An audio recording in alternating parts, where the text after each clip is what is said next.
آئندہ 10 سالوں میں آپ پاکستان کی ریئل اسٹیٹ انڈسٹری کو کہاں دیکھتے ہیں in terms of the demand and supply? ایک چیز بہت زیادہ کہی جاتی ہے کہ پاکستان میں بھی 10 لاکھ گھروں کی کمی ہے، 20 لاکھ گھروں کی، 50 لاکھ، مختلف گورنمنٹس مختلف اس کے اوپر اپنے بیانات دیتے ہیں۔ ریسنٹلی ہم نے دیکھا پرائم منسٹر نے کوشش کی، اب دیکھتے ہیں آگے چل کر بینکس پر لونز دیتے ہیں کہ نہیں دیتے، لیکن گھروں کے لیے بھی لونز آ رہے ہیں، آسان قسطوں پہ لون آ رہے ہیں، اور اس پہ گورنمنٹ کی یہی پالیسی نظر آ رہی ہے کہ وہ چاہتی ہے کہ لوگ گھر بنائیں۔ 10 سال میں پاکستان کی ریئل اسٹیٹ انڈسٹری کو آپ کس طرف جاتا ہوا دیکھتے ہیں؟ کہاں دیکھ رہے ہیں آپ؟ اگر میں انویسٹ کر رہا ہوں آج، مجھے یو کے انویسٹ کرنا چاہیے، دبئی میں، یا پاکستان میں، if I want to wait for 10 years؟ Pakistan for sure جی، اسپیشلی فار پاکستانیز۔ اس کی وجہ یہ ہے کہ پاکستان میں ہمارے پاس کنزیومر مارکیٹ کے حساب سے 2 بلیسنگز ہیں جی۔ پہلی بلیسنگ ہماری پاپولیشن ہے، کنزیومر پوائنٹ آف ویو سے بات کر رہا ہوں، ناٹ اوور آل اکانومی کی۔ Second blessing is urbanization. تو ہماری جو پاپولیشن ہے اس کی نیڈز ہیں کہ ہاؤسنگ کی شارٹیج ہے، ان کو گھر چاہیے، فیملیز ایکسپینڈ ہوتی ہیں تو فیملیز ڈیوائڈ ہوتی ہیں، تو وہ پھر آپ کو نئے گھر چاہیے ان کے لیے، ٹھیک ہے۔ Second is urbanization for whatever reasons Pakistan کے جو اربنائزیشن ہے وہ میجر سٹیز میں ہو رہی ہے، کراچی، لاہور، اسلام آباد، پنڈی۔ اب کچھ اربنائزیشن ہم دیکھ رہے ہیں فیصل آباد میں ہو رہی ہے، سیالکوٹ میں ہو رہی ہے، جو شہر نئے نئے ڈیولپڈ ہو رہے ہیں اسپیشلی پنجاب میں۔ سو یہ وہ چیزیں ہیں کہ جو ہمیں نظر آ رہا ہے بیچ میں کہ چیزیں آپ کی کبھی بھی آپ کی جو ہے یہ انڈسٹری جو ریئل اسٹیٹ سے منسلک ہے یہ پیچھے نہیں جا سکتی because of the demand and supply thing. Perfect, wonderful سر۔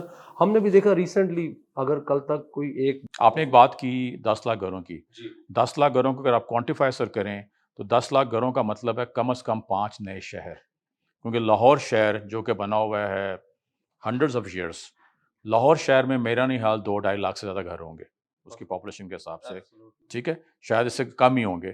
تو آلریڈی پاکستان میں جو مجھے نظر آ رہا ہے کہ 10 سالوں میں نئے شہر بنتے ہوئے نظر آ رہے ہیں۔ Case in point is the city where we are, Chakri, Rawalpindi.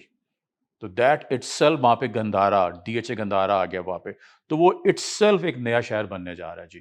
تو that is the start of the vision which I have, which I can see is the evolution of new cities in Pakistan. Time ہے آگے وہ emerging areas کا ہے، emerging گھروں کا ہے، rather than جو پہلی گلیاں ہیں، جو پہلے محلے ہیں، وہیں پہ ہم مزید Not just emerging, Saqib, it is also something called sustainable living. Sustainable living, yes absolutely.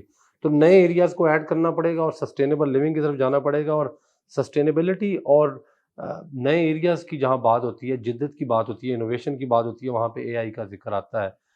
ابھی آرٹیفیشل انٹیلیجنس ہر جگہ اس کا نام لیا جا رہا ہے، جن لوگوں جس کو نہیں بھی پتا وہ کم از کم چیٹ جی پی ٹی کی حد تک تو یوز کرنا شروع ہو گیا ہے۔ ہاؤسنگ کے اندر آپ کو کیا تبدیلیاں ہوتی نظر آتی ہیں؟ اور اسی کے ساتھ جڑا ہوا سوال ہے، جو ہمارے ریئل اسٹیٹ انڈسٹری کے اندر ریئلٹرز ہیں، obviously they are involved with you, they work with you، آپ کے خیال میں کیا ہم لوگ انڈسٹری کے چیلنجز کو مینیج کرنے کے لیے تیار ہیں؟ ابھی ضرورت نہیں ہے ایسا کہ ہم لوگ ابھی بہت پیچھے ہیں کہ ہم اس آپ کے ساتھ قدم ملا کے چل سکیں؟ اگر ہاؤسنگ والے اپنے پروجیکٹس کے اندر اے آئی کو لے کر آئیں گے تو کیا ہم لوگوں کو بھی ساتھ میں اے آئی کو آپ کے ساتھ لے کر چلنے کی ضرورت نہیں ہے؟ بائی آل مینس یس جی، لیکن سب سے بڑی بات یہ ہے کہ جو ہمارے ریئلٹرز ہیں سارے، they have to understand, they have to evolve. پہلی ایولیوشن تو یہ ضروری ہے کہ آپ اپنا مائنڈ سیٹ چینج کریں from being a conventional dealership to real estate marketing. Real estate marketing کا یہ ہے کہ جو پلاٹ یا فائل ہے وہ ایک کنونشنل ڈیلر بیچ سکتا ہے۔ آنے والے وقتوں میں جو پروڈکٹس ہیں those are smart home, smart apartments, sustainable living. تو وہ جو چیزیں بیچیں گی آگے، جو جین زی ہے اس کی ڈیمانڈس فرق ہیں، ٹھیک ہے۔ تو ان کی جو نیڈز ہیں اس کو ایوالو کریں، ان کو سمجھیں، اور اپنے جو ہمارے جو مارکیٹنگ جو ہماری اسٹریٹجی ہے اس میں ابھی سے انوالو کریں اے آئی کو اپنا روزمرہ کا ایک پیٹرن بنائیں، اپنا ایک کلچر بنائیں اے آئی کا۔ کیونکہ جو اے آئی ابھی ہم دیکھ رہے ہیں جس کی آپ چیٹ جی پی ٹی کی بات کریں، دیٹس ویری ویری بیسک اے آئی۔ وہ تو جو آپ کو الگوریتمس بنے ہوئے ہیں سسٹم میں، جو انفارمیشن فیڈ ہے اس کے اندر، صرف وہ بتا رہی ہے۔ ابھی جو مطلب جو لوگ ہیں، جو ٹیک گروز ہیں دنیا کے، وہ اس اے آئی میں ہیومن ہسٹری ایڈ کر رہے ہیں، ٹھیک ہے۔ اس میں اتنی کوئی نالج ہے کہ وہ جو اے آئی ایوالو ہوگی اگلے 4-5 سال میں، وقت دور نہیں ہے، 4-5 سال میں جو اے آئی ہوگی وہ تو جو it will be mind boggling, scary and